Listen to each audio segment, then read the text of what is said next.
आपल्याला आठवत असेल तर महानगरपालिका निवडणुकीच्या अगोदर एक अप्रत्यक्षपणे समझोता एक्सप्रेस ही दोन्ही राष्ट्रवादी आणि काँग्रेसमध्ये झालेली होती. त्यानंतर त्यांनी असं म्हटलेलं होतं की भाजपची अवस्था ही पिंजरामधील मास्तरसारखे झालेली आहे. म्हणजे ते आपल्याला माहिती आहे की पिंजरामधला मास्तर हा प्रथम तमाशाला विरोध करतो आणि नंतर जो तमाशाच्या नादीला लागतो आणि त्याचं आयुष्य बर्बाद होतं. तर अशा प्रकारची अवस्था भाजपची झालेली आहे असं त्यांनी टीका केलेली होती. त्यानंतर आपल्याला आठवत असेल की चंद्रकांत दादा पाटील यांनी त्याला प्रत्युत्तर दिलेलं आहे. ते म्हणले होते की नटसम्राटमधल्या बेलवलकरांसारख्या अवस्था जयंत पाटलांची झालेली असं त्याने प्रत्युत्तर दिलेलं होतं.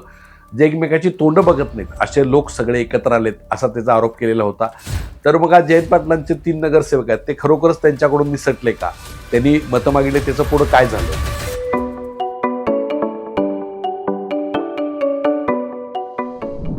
नमस्कार. हनुमान मोहिते .सोनेरा या माझ्या यूट्यूब चॅनेलवर आपल्या सगळ्यांचं स्वागत आहे.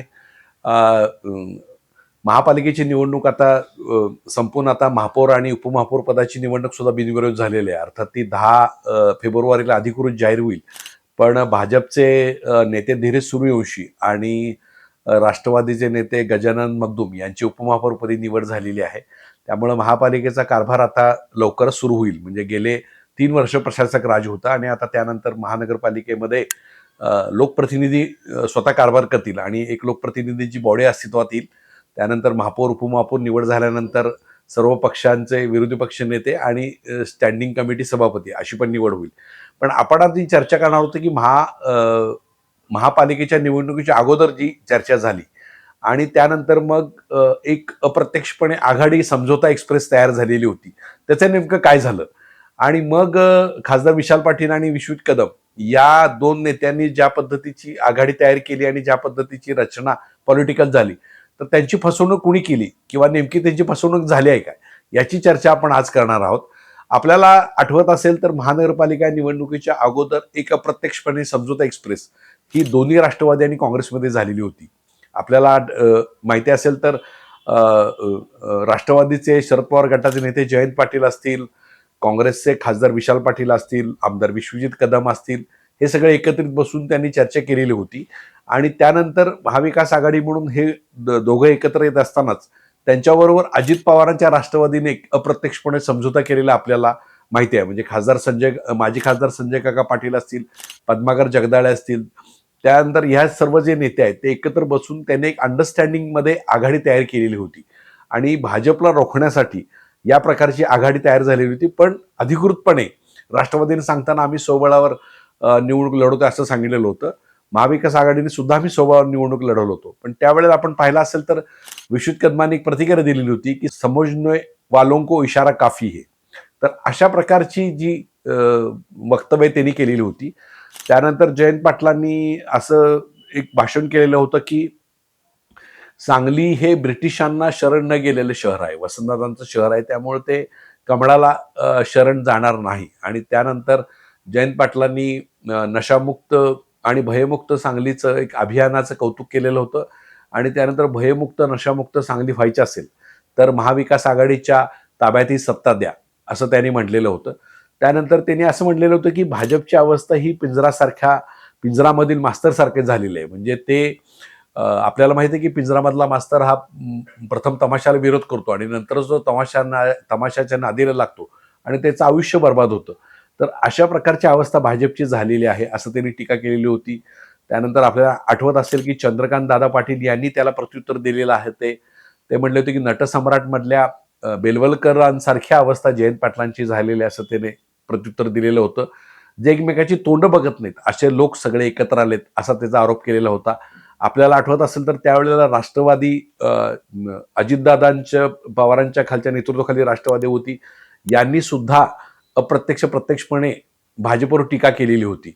आपल्याला आठवत असेल तर राष्ट्रवादीचे अझीम काझी आहेत यांना हद्दपारीची कारवाई त्यावेळेला झालेली होती आणि त्या राष्ट्रवादीनं हे जाणीवपूर्वक भाजपनं ही कारवाई केलेली आहे असा आरोप त्यावेळेला केलेला होता. चंद्रकांत पाटील यांनी अप्रत्यक्षपणे अजितदादांना त्यावेळेला टार्गेट केलेलं होतं की तिजोरीचे चावा तुमच्याकडे जरी असल्या तर तिजोरीचा मालक आमच्याकडे आहे, अशा प्रकारची शब्दरचना त्यांनी केलेली होती. आणि विशाल पाटील विश्वजित कदम यांनीही भाजपवर टीका केलेली होती. पण आपण आज काय बघतोय तर ज्या अजित पवारांच्या सगळ्या राष्ट्रवादीनं पद्माकर जगदाळेंनी, खासदार संजय काका पाटील यांनी टीका केली होती. खासदार संजय काका पाटील यांनी तर मिरजेमध्ये औटींच्या विरोधात गद्दार, कंत्राटदार अशा प्रकारची टीका केली होती. पण आज आपण बघतोय तर अचानकपणे सगळेजण एकत्र आलेले दिसत आहेत. ज्या राष्ट्रवादीने एकमेकावर टीका केलेली होती, ती राष्ट्रवादी अजित पवारांचा गट ताबडतोब सत्तेत गेला आणि ते म्हणले की अजितदादांची इच्छा होती त्यामुळे आम्ही गेलो. मग सगळे आरोप हे विसरले का? म्हणजे ज्या पद्धतीनं राष्ट्रवादीच्या तडीपारीच्या कारवाई झाल्या, राष्ट्रवादीबद्दल ते बोललेले होते, तिजोरीच्या चाव्याबद्दल बोललेले होते, ते सगळा विषय झाला का? आणि शरद पवार यांच्या राष्ट्रवादीचे 3 नगरसेवक निवडून आले. आपल्याला माहिती आहे की जयंत पाटलांनी फार मोठी विखारी टीका भाजपवर केलेली होती. पण दुसऱ्या बाजूला चंद्रकांत पाटील पालकमंत्री आहेत, यांनी राष्ट्रवादीचे 3 नगरसेवक सुद्धा आमच्यावर येतील असं पत्रकारांना सांगितलं. त्याचा ना इन्कार राष्ट्रवादीच्या जयंत पाटील असतील किंवा राष्ट्रवादीच्या नेत्यांकडून केलेलं नाहीये. मग त्या आरोपांचं काय झालं? भयमुक्त सांगलीचं काय झालं? भ्रष्टाचारमुक्त सांगलीचं काय झालं? आणि जे आरोप जयंत पाटलांनी केलेले होते, पिंजरासारखी अवस्था झाली किंवा निष्ठेचा अर्थ हा निष्ठा असतो, निष्ठा म्हणजे निष्ठून जाणे, अशा प्रकारचा आरोप त्यांनी केलेला होता. तर मग आज जयंत पाटलांचे 3 नगरसेवक आहेत, ते खरोखरच त्यांच्याकडून निसटले का? त्यांनी मतं मागितले, त्याचं पुढं काय झालं? आणि ह्या सगळ्यांच्या मोठीबरोबर जाणारे आमदार विश्वजित कदम असतील, विशाल पाटील असतील, या सगळ्यांनी मिळून एकत्रित भाजपच्या विरोधात आघाडी केली होती. त्यांची फसवणूक झाली का? खासदार विशाल पाटील यांनी भाजपच्या गुंडगिरीबद्दल, दहशतीबद्दल आवाज उठवलेला होता. त्यांच्या स्वतःच्या पुतण्याला तिथं दहशतीचा सामना करावा लागलेला होता. विश्वजित कदमांनी सांगितलं होतं की आम्ही 2 धुरंधर आहोत, त्यामुळे आम्ही कुणाची दादागिरी खपवून घेणार नाही. आणि अशा प्रकारे काँग्रेसनं निवडणूक लढवत असताना अचानकपणे महापौर पदाच्या निवडणुकीमध्ये काँग्रेसनं माघार का घेतली?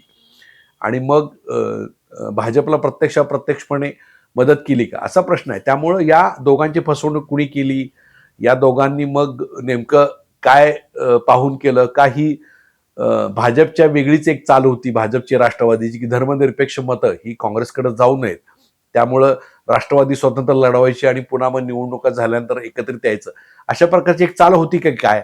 त्यामुळं या दोघांच्या बरोबर जनतेची फसवणूक झाली काय? नेमकं जनतेने कोणाला पाहून मतदान केलं? आणि आपल्याला आठवत असेल तर चंद्रकांत दादा पाटील यांनी त्यावेळी म्हटलं होतं की आमच्या 55 जागा येतील. अर्थात 55 जागा कशा आल्या? तर 39 जागा या भाजपच्या आणि 16 जागा राष्ट्रवादीच्या, मिळून 55 आल्या. त्यानंतर मग 3 जागा आल्या आणि ज्या शिवसेनेला बरोबर ह्यांनी घेतलं नाही, त्या शिवसेनेला सुद्धा नेमकं काय पुन्हा कळेना. तर जनतेची फसवणूक झाली का, या दोघांची फसवणूक झाली का, अशी चर्चा या निमित्तानं सांगलीत सुरू होत आहे. अर्थात आता सध्या भाजपचा महापौर आणि राष्ट्रवादी उपमहापौर झालेला आहे. किमान त्यांनी आता जनतेची फसवणूक किंवा पक्षाची फसवणूक न करता एक चांगलं काम करून दाखवावं, सांगलीचे प्रश्न सोडवावेत, अशी अपेक्षा ठेवली तर ती वावगी ठरणार नाही.